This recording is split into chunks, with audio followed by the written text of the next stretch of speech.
Hey there, comic book fans, I'm John Anderson, and I just rewatched Man of Steel in anticipation for Batman vs. Superman, which comes out in just 2 short weeks. Keep in mind, I'm going to be going through key plot points from the film, so if you haven't seen it yet, here's your spoiler warning. But then again, the film did come out almost 30 years ago, so if you haven't seen it yet, what are you waiting for? Regardless, here we go. So the film starts out on Krypton, which is an aspect that I'm not really crazy about because this is a story about Superman and him adapting to Earth. So yes, Krypton is where he was born, but I want to focus on the Earth relationship with Superman. With that, you have Zack Snyder taking a lot of influence from different films like Pandora from Avatar. The cryo chambers are very reminiscent from The Matrix. There's very nostalgic shots similar to Apocalypse Now, and there's a lot of reference to J.J. Abrams with all these lens flares throughout the film. And it doesn't really feel like anything. It just feels like a bunch of references to things that we've seen before. Though I'm not crazy about the Richard Donner version of Krypton, it's very distinct and it has a very clear crystallized look, and that is Krypton. Regardless, the big takeaway I got from this version of Krypton, we get some great characterization of Jor-El, that when he's fighting Zod and gets killed, you actually feel that because we've been through Jor-El and his struggle to get the Codex. Then Laura has to die on her own as Krypton explodes. And again, referencing the Richard Donner version, I like how Jor-El and Laura died together as kind of like a symbol, as we are still hoping for you even though this planet is exploding. And it's just not as powerful when Laura is dying on her own. Next, I want to get into the non-linear storytelling that goes through the origin of Superman as he's growing up. And I really like that aspect. The screenwriter David Goyer also worked on Batman Begins, which has a similar style. And Batman Begins is one of my favorite comic book movies, so I am partial to this style, and I think it goes very well with the struggle that Clark Kent is having because he knows he's an alien, but he just doesn't feel like he belongs on Earth. And him hitchhiking to different places and trying to help people but being really secretive, he's very confused, and this chopped up style symbolizes that. And if you really want to see a linear version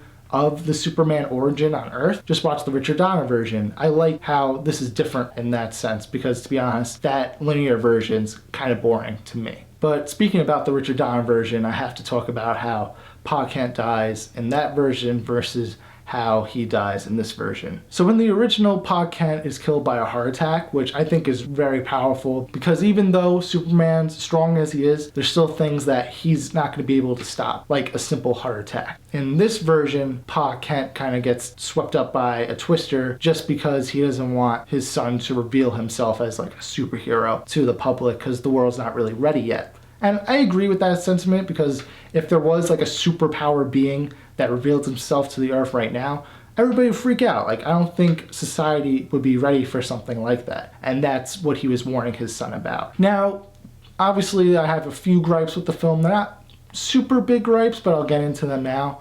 First off, you have the scouter ship that just conveniently seems to be discovered after thousands of years, and Clark Kent seems to be working with the crew that's exploring the ship, and Lois Lane just happens to be coming to get a story on the ship, and it all seems very convenient at first. Later on, they explain why the ship is there, and Jor-El's like, oh, when we were looking for new planets, when Krypton was dying, this is one of those planets. And I think that's a fair explanation. I just wish it would have been explained a little earlier. Another gripe I had with the film was this idea of Lois Lane getting on the ship with Clark because Zod wants Lois as well as Clark. And it just seemed in that moment like, oh, obviously Lois is coming on board to help Clark escape. And it's not explained again until later that Zod wanted to interrogate Lois to figure out what she knew about the Codex. And it's just like, in the moment, it's odd. Again, explanation is sufficient, but it doesn't come till later on in the film. Now I want to talk about my favorite scene from the film, and that's definitely when Fiora and Zod are interrogating Ma Kent about the Codex, and they're threatening her, and then Superman comes out of nowhere and beats the crap out of Zod, and that really resonates with me because this is kind of that one moment that makes you go like, yeah, awesome, that's great, like I'm totally on board with what Superman's doing. And like, it's a nice sentiment that he wants to save his mother. So my final gripe with the film is this idea of Superman versus the world engine on the other side of the planet. I get it, alright, you need to terraform the planet, you need 2 points, but it just feels like something to keep Superman busy. And I thought this would be a great way to introduce kryptonite, because there's a lot of scenes of him like choking and gasping for air. And I'm like, oh, they're introducing kryptonite, and they don't really explain it. But he gets sucked into the vortex of the machine and just kind of powers through, and they don't explain it. He just does it. He's just like, oh yeah, I have the power to destroy this machine now. Granted, this isn't a good reason, but you know, if you had some voiceover of Jor-El kind of like motivating him, that would have given him reason to push. Now I'm going to speak about like the gripes that people have with the film in general that I don't necessarily have a gripe with. First off, you have the gratuitous action that's obviously in the Smallville fight and in the Metropolis fight at the end. Now in the Smallville fight, he actually saves 2 people, tells people to go inside to stay away from the battle, and that's kind of my argument for people who are like, oh, he doesn't help anybody. I'm like, well, he helps these people.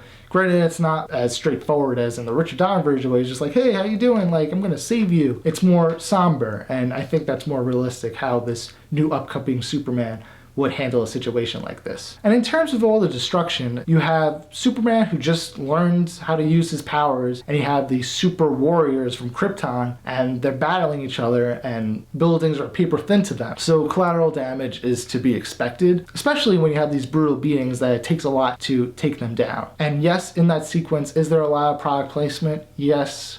I can't argue with that, but it doesn't really take me out of the film that much, because like, yes, there would be an IHOP in a small town, or there would be a Sears, and that doesn't really take me out of it too much. It does seem oddly angled sometimes, but I can live with that. Then you have all the countless people that were dying in Metropolis, and yes, it's kind of odd that the world engine needs to be placed in the middle of Metropolis and everything's being destroyed, but given that, the big issue that people have is when he's fighting Zod in the middle of Metropolis, he's just destroying buildings left and right, not really acknowledging people. In that defense, he's literally fighting this general from another planet who's hell-bent on destroying this world.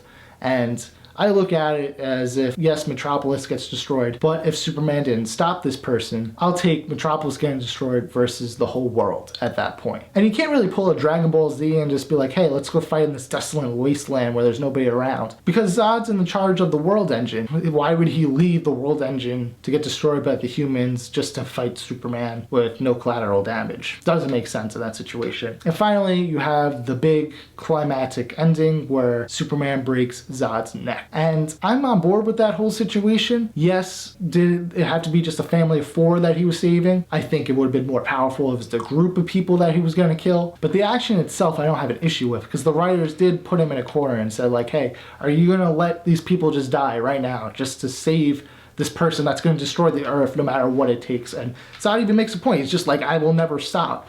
So Superman has to stop him. And that kind of creates a parallel between him and Batman, who has a clear code of not killing anybody. And that'll definitely be an interesting scenario to see in Batman vs. Superman when it comes out in just 2 weeks. So that's my thoughts on Man of Steel. Let me know in the comments below what you guys want my next throwback review to be. And if you like this video, be sure to share and subscribe. Follow me on Facebook at John Ryan Andersen, or on Instagram and Twitter at The Comic Look. And remember guys, as always, comics do deserve a second look.